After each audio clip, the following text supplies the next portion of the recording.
ይህ በአሜሪካ ለሚኖሩና ግሪን ካርድ ላመለከቱ ኢትዮጵያውያን አስደንጋጭ መረጃ ነው። አሜሪካ የግሪን ካርድ አመልካቾችን በአስቸኳይ ለቀው እንዲወጡ አሳስባለች። በሀገሪቱ ኢሚግሬሽን ባለስልጣን መሰረት የግሪን ካርድ አመልካቾች በአስቸኳይ ሀገሪቱን ለቀው እንዲወጡና አገራቸው ከሰሞኑ እጅግ ብዙዎችን ያስደነገጠ አንድ ዜና ከአሜሪካ ተሰምቷል። ይኸውም እንግዲህ በአሜሪካን ሀገር የሚኖሩ ስደተኞችን በተለይ ደግሞ እንግዲህ በጊዜያዊነት ቪዛ ገብተው በትምህርት በስራ እንዲሁም ደግሞ በጉብኝት አሜሪካን ሀገር ገብተው በዛው ለመቅረት ያሰቡ ግሪን ካርድን እየጠየቁ የሚገኙ ግለሰቦችን በተመለከተ ከባድ ውሳኔ ተላልፏል። ካሉበት ከአሜሪካን ሀገር እንዲወጡም ትዕዛዝ እንደተሰጠ ነው መረጃዎቹ የተሰሙት። ይህንን የግሪን ካርድ አፕሊኬሽን በሚያስገቡበት ጊዜም ከሚኖሩበት አሜሪካን ሀገር ወጥተው ወደ መጡበት ሀገር ተመልሰው ከዛው ሀገር ፕሮሰስ አድርገው ወደ አሜሪካ እንዲገቡ ነው አዲሱ አሰራር ይፋ ሆኖ ተብሎ ነው መረጃዎቹ የተሰሙት። ከዚህ ጉዳይ ጋር ተያይዞ ብዙዎች በመደናገጥ ውስጥ ይገኛሉ። የህግ ጠበቆች፣ የህግ አማካሪዎች ምን እያሉ ነው? እንደዚህ አይነት ፕሮሰስ ላይ የምንገኝ በጭንቀት ያለንስ በቀጣይ ምን ያጋጥመናል? በብዙ ተስፋ አሜሪካን ሀገር ገብተን አሜሪካ ምን ቆያለን ብለን እንደዚህ አይነት ህግ ሲወጣ እውነት ሁሉ ነገራችን ፌል አድርጎ ወይም ሁሉ ነገር ቀርቶ ወደ መጣንበት ሀገር ልንመለስ ነው ወይ በማለት በዝርዝር እየጠየቁ ይገኛል። ይህን ጉዳይ አስመልክቶ አዲስ የወጣውን ዝርዝር የህግ መመሪያ እንዲሁም ደግሞ መደረግ አለባቸው ስለተባሉ ሌሎች ጉዳዮችም ነው በዝርዝር መረጃዎቹን የምናካፍላችሁ። ሰላም ጤና ይስጥልን ውድ የሀገሬ ልጆች፣ በተለያዩ ዓለም ሀገራት የምትገኙ በያላችሁበት ሀገር ሰላማችሁ ይብዛልኝ።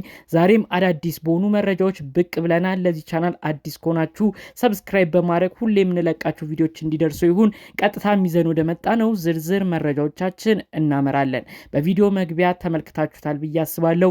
ብዙ ግለሰቦችም ነው ሰበር በሚል ዜና የተለያዩ መረጃዎችን ይህን ጉዳይ አስመልክቶ ሲያደርሱ የነበረው። እንግዲህ ይህ አሰራር ብዙ ነገርን የሚቀይር እንደሆነ ነው ከወዲሁ እየተገመተ የሚገኘው። አንድ ሰው እንግዲህ ጊዜያዊ የሆነ ቪዛን አመልክቶ ወደ አሜሪካን ሀገር ሊያቀና ይችላል። ጊዜያዊ የሆነ ቪዛ ማለት እንግዲህ ግሪን ካርድ የማያሰጥ አሜሪካን ሀገር አንድ ሰው ገብቶ ያንን እንግዲህ ጊዜያዊ ቪዛውን ተጠቅሞ ያንን ቆይታውን ሲጨርስ ግን ወደ መጣበት ሀገር እንዲመለስ የሚደረግ የቪዛ አሰራር ሁኔታ ነው። ይሄ እንግዲህ ፐርማነንት ሬዚደንት ሳይባል ነን ፐርማነንት ወይም ደግሞ ቋሚ ላልሆነ ሰው የሚሰጥ አይነት የቪዛ አይነት ነው። ነገር ግን ብዙ ሰው በጉብኝት በትምህርት እንዲሁም ደግሞ በስራ አሜሪካን ሀገር ከሄደ በኋላ ተሰጠውም የቪዛ ጊዜም ከተቃጠለ በኋላ እንግዲህ ብዙ ሰው አሜሪካን ሀገር ለመቆየት በመፈለግ አሜሪካን ሀገር እዛው ሆኖ ግሪን ካርድ አፕላይ ማድረግ ይጀምራሉ። የተለያዩ ፕሮሰሳቸውንም በዛው ቀጥለው ይሄዱበታል። የሚሳካላቸው ሰዎች ታዲያ እንግዲህ በዛው ግሪን ካርዳቸውን አግኝተው ወደ አሜሪካን ሀገር ሲስተም እንዲገቡ ይደረጋል። ስራ እድሎችን ያገኛሉ። በመቀጠልም እንደ አሜሪካን ሀገር ነዋሪ ቋሚ ስደተኛም ይቆጠራሉ ማለት ነው። ታዲያ እንግዲህ ይህንን አሰራር ነው የአሜሪካን ሀገር መንግስት እንደቀየረው ሰበር በሚል መረጃ እየተሰማ የሚገኘው። ይኸውም እንግዲህ አንድ ሰው እንግዲህ አሜሪካን ሀገር መቆየት ካለበት ጊዜ በኋላ ከቆየ ማለትም በትምህርት በስራና በጉብኝት መጥቶ አሜሪካን ሀገር ቆይቶ ያ የቪዛ ጊዜው ግን አልቆ አሜሪካን ሀገር እዛው ከተቀመጠ የግሪን ካርዱን ነገርም አፕላይ እያደረገ ከሆነ ይህ ነገር ውድቅ ሆኖ ወደ መጣበት ሀገር እንደሚመለስ ካልሆነም እንግዲህ ደግሞ ሌሎች አሰራሮችም ሊፈጠሩ እንደሆነ ወደ መጣበት ሀገር ባይመለስም ሌላ ሶስተኛ ሀገር ምናልባት አፍሪካ ውስጥ ካሉ አንድ ሀገሮች ሊመረጥ ይችላል። እንዲሁም የተለያዩ ሀገራት ሶስት ሀገራቶች ተመርጠው እንግዲህ ኢትዮጵያን ምናምን ከሆኑ ወደ አፍሪካ ወደሚቀርበው አንዱ ሀገር ይሄዳሉ።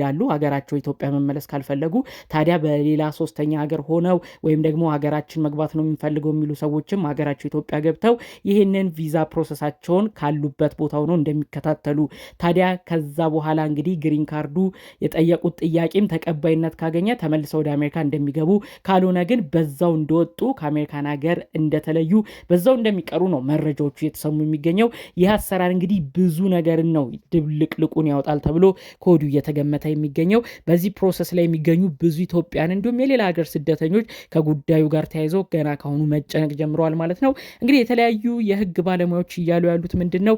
አሁንም ቢሆን በዶናልድ ትራምፕ ጊዜ ብዙ አይነት እርምጃዎች እየተወሰዱ ነው። ብዙም አይነት ህጎችም እየወጡ ነው። ነገር ግን የተለያዩ ህጎችም ወጥተው ተግባራዊ ሳይሆኑ ቀርተው በአሜሪካን ሀገር ፌዴራል ኮርት ውድቅ ሆነው የተመለሱ አሉ። ስለዚህ አሁንም ቢሆን ሰው ተረጋግቶ ሁሉንም ነገር ይጠብቅ። የአሜሪካን ሀገር ፌዴራል ኮርት ይሄን ነገር ለመቀልበስ በሌሎች ሰዎች በጠበቆች አማካኝነት ክርክር ተከፍቶበት ይሄ ነገር ውድቅ ሊሆን የሚችልበት አጋጣሚ ይኖራል። ስለዚህ ሰው ተረጋግቶ ያለውን ነገር በተለይ ደግሞ ወደ አሰራር ሲገባ ምን አይነት ነገር ነገር ሊጠቀሙ እንደሚችሉ ያኔ ሰው መመልከት ነው ያለበት።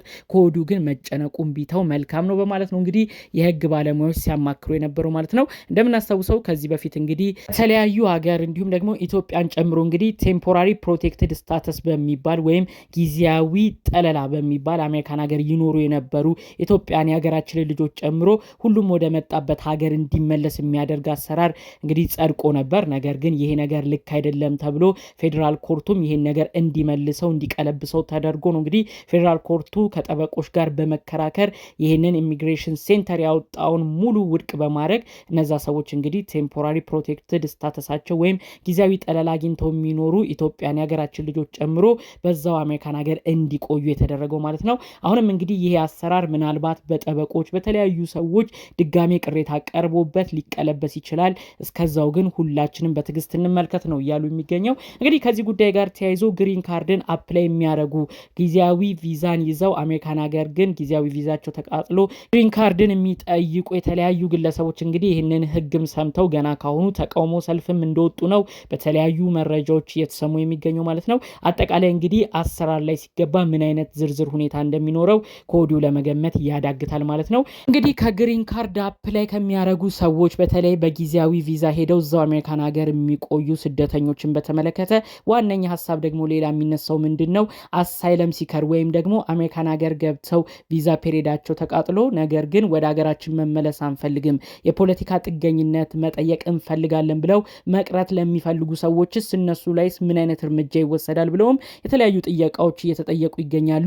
ይህም አሰራር እንግዲህ በተለይ ፖለቲካ አሳይለም ሲከር ጥገኝነት ጠያቂ የሆኑ ሰዎችን እነሱ ላይ ምን አይነት ተግባራዊ ነገር እንደሚደረግም ይፋ የሆነ ነገር የለም። ምክንያቱም አንድ ሰው እንግዲህ አሳይለም ወይም ጥገኝነት ጠይቆ ከነበረበት ሀገር ሙሉ ለሙሉ ወጥቶ አሜሪካን ሀገር ከገባና ወደሚኖርበት ሀገር መመለስ ካልፈለገ እንግዲህ በግድ ያስመልሱታል ያን ግለሰብ፣ ወይ ደግሞ እንግዲህ ሶስተኛ ሀገር ወደ ተባለው ወደ ተዘጋጀው ሌላ ሀገር ሄዶ እንደዛ አፕላይ እንዲደረግ ይደረጋል። ወይም ደግሞ እንግዲህ ለነሱ ሌላ ህግ ጠለላ ተመስርቶ ደግሞ በዛው አሜሪካን ሀገር ሆነው የህግ ሂደታቸው እንዲከታተሉ ይደረጋል። የትኛው ነው የሚያስኬደው የሚለው እንግዲህ ግልጽ ሆኖ የወጣ ነገር የለም። ምናልባት ከሶስቱ በአንዱ ላይ ሊያርፍ ይችላል ተብሎ ነው ከወዲሁ እየተገመተ የሚገኘው። በአጠቃላዩ ግን ይህ ህግ በጣም ብዙዎችን ያስደነገጠ ነው። አሜሪካን ሀገርም ለረጅም ዓመታት ያህል ያልተጠቀሙበት ከዚህ በፊትም ተሰምቶ የማያውቅ አዲስ አሰራራቸው ነው ማለት ነው።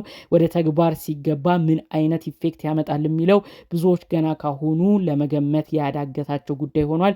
አሁንም ግን በዝርዝር የህግ አማካሪዎች በተለይ በአሜሪካን ሀገር ሆነው የተለያዩ ህጎችን ከተለያዩ ንባቦች፣ እውቀት፣ መረጃዎች ጋር እያጣቀሱ የሚናገሩ የሀገራችን ልጆች የሚያካፍሉትን መረጃም መስማት እንዳለባቸው ብዙ ሰዎች ነው እንግዲህ በዚሁ አብሮ መረጃው ተያይዞ የተሰማው ማለት ነው። እንግዲህ እኛም አዳዲስ የሚኖሩ አፕዴቶች ወይም ማሻሻዮች ካሉ ይዘንላችሁ የምንመጣ ይሆናል። ለዛሬ ይዘን የመጣነው መረጃ ግን ይህን ይመስል ነበር። በሌሎች አዳዲስ መረጃዎቻችን እስክንገናኝ ሰላሙን ሁሉ ተመኘውላችሁ። ሰላም።